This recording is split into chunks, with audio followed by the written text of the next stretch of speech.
Video games come in many different styles and genres. Some people prefer the slice of life games that mimic a certain part of life only in a virtual world, and others prefer to slaughter the living hell out of people. The latter choice of video game can be incredibly fun if it comes packed with the right kind of weapons, the best of which I'll be focusing on today. Whether it be your fists, a gun, or flying cars, video games have provided us with a lot of unique ways to murder people. However, these video game weapons should not be confused with video game power-ups because those are two very different things and two very different lists. The way in which I'll be ranking these weapons today will be based off their creativeness, effectiveness, and overall flair. Because let's be honest, whenever you're cutting down hordes of enemies, it's got to be in style. And with that, this is the top 10 greatest video game weapons. Let's dance! I'm probably gonna need a flame shield for this one. A Hylian flame shield?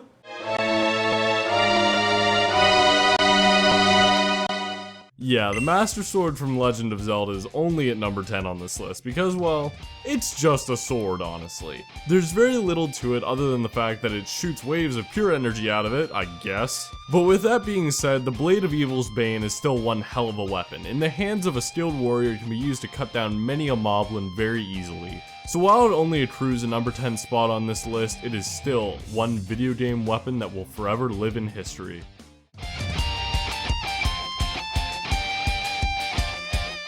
Team Fortress is full of wacky weapons that fit this list perfectly because they carry creativity and deadliness with them in one compact package.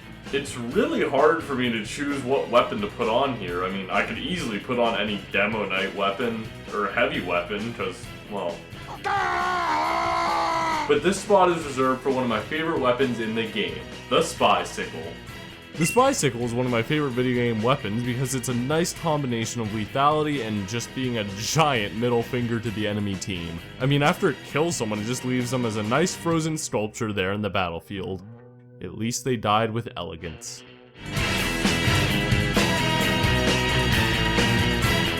Coming in next on our list is another knife used for assassinations.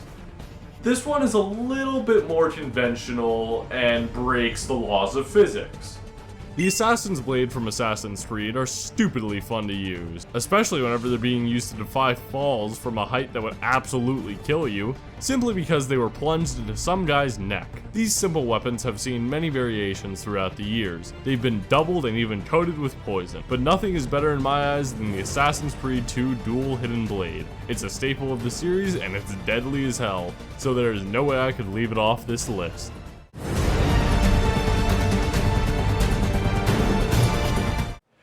We all just need to take a moment to thank the psychopath that thought it would be a good idea to take a spiked ball and attach it to a fucking chain to create one of the coolest weapons ever.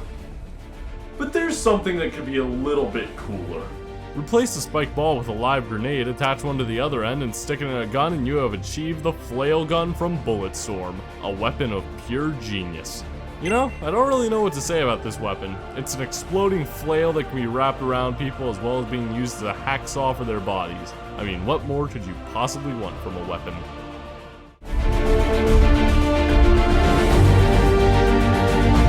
The Halo series is jam-packed with plenty of strange alien weapons and tech, allowing for a wide arsenal for me to choose from. While I have always loved the weapons used by the Covenant and found them vastly superior to the human weapons, Halo 4 changed all of that with the introduction of the Forerunners. And anybody who has played Halo 4 knows that when given the choice of any weapon in the game, you go with a Forerunner weapon, not only because of their power and use, but because they make people incinerate. If there is one way to stick it to the person you just killed, it's making them watch their own lifeless corpse evaporate into thin air.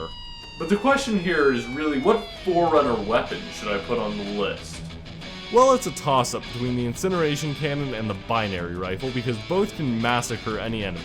In the end, I have to choose the binary rifle because I prefer snipers and it's the only non-explosive weapon in the game to be a one-hit kill anywhere on the body, meaning that this is one face-melting weapon.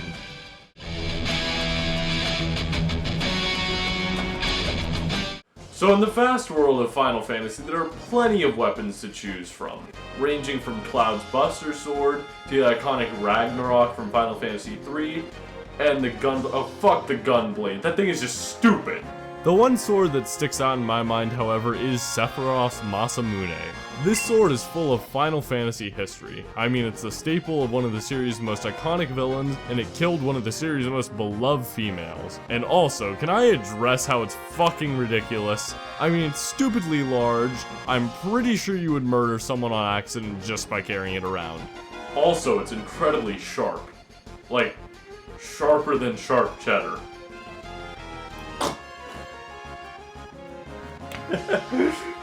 All in all, Sephiroth's sword is an icon of this series and an icon in video game weaponry.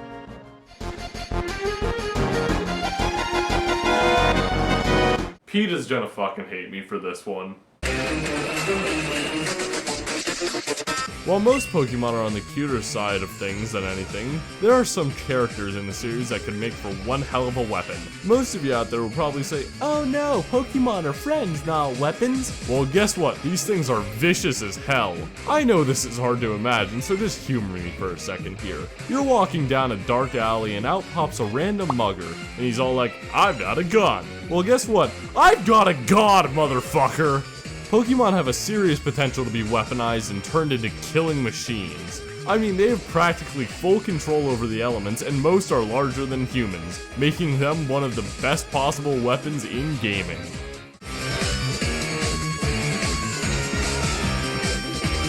Few titles have had such a radical effect on gaming like Doom has. Doom has always been loved by gamers and cherished as one of the treasures in gaming's infancy.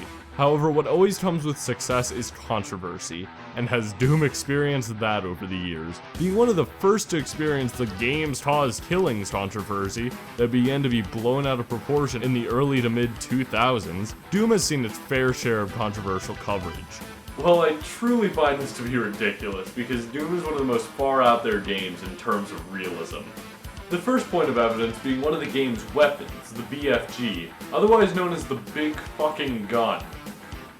It's just as ridiculous as it sounds. The Big Fucking Gun is pretty much everything you could want it to be. It's a gun that fires a large ball of green plasma that is a one-hit KO, and also carries splash damage. It turns the most powerful of enemies into a pile of liquid as soon as it touches them, and it's absolutely wonderful. It's so powerful that in Doom 3 it can be charged, and if charged for too long, it will explode and instantly kill you. I would say that balances it, but it really doesn't, because it can still melt anything in its path, leaving it as a video game weapon that will go down in history.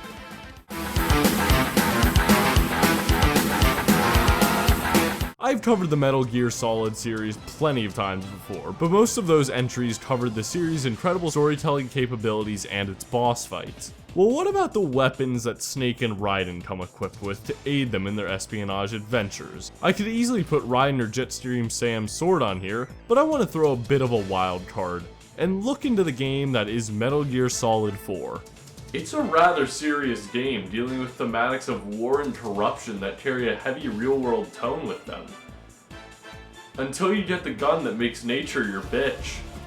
The Tanegashima is a gun that looks just like a normal flintlock rifle, but fired a few times and you'll discover that it can create goddamn tornadoes. The tornadoes will carry soldiers and items on the battlefield away and is rather useful in combat. Is it a bit out of place in the Metal Gear series?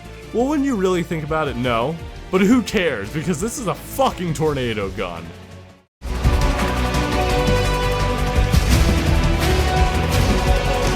Most amazing video game weapons out there have long and intricate backstories, like being passed down through generations of warriors or being born of blood and hatred. These incredible backstories give the weapons character and make the player much more interested in their capabilities. Or they could just be hair.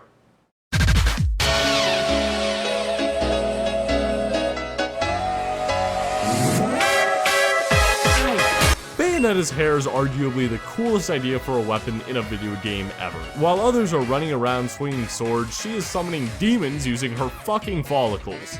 And it's made even cooler by the fact that she is fighting angels and demons, forces of heaven and hell, and she's destroying them all with her hair.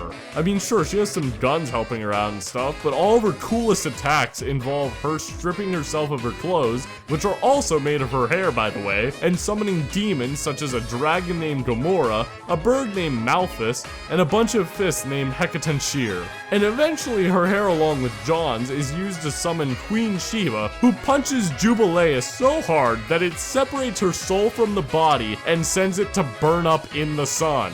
Like, damn. Bayonetta's hair makes Mike Tyson look like a bitch. Just the fact that Bayonetta can summon these things at all would make her a badass fighter. But no, it's from one of the most outlandish weapons ever. Her hair. So next time you're playing a game and you think you're pretty sweet cutting things up with a sword or a gun, just remember, it'll never be as cool as weaponized hair. And thanks for watching.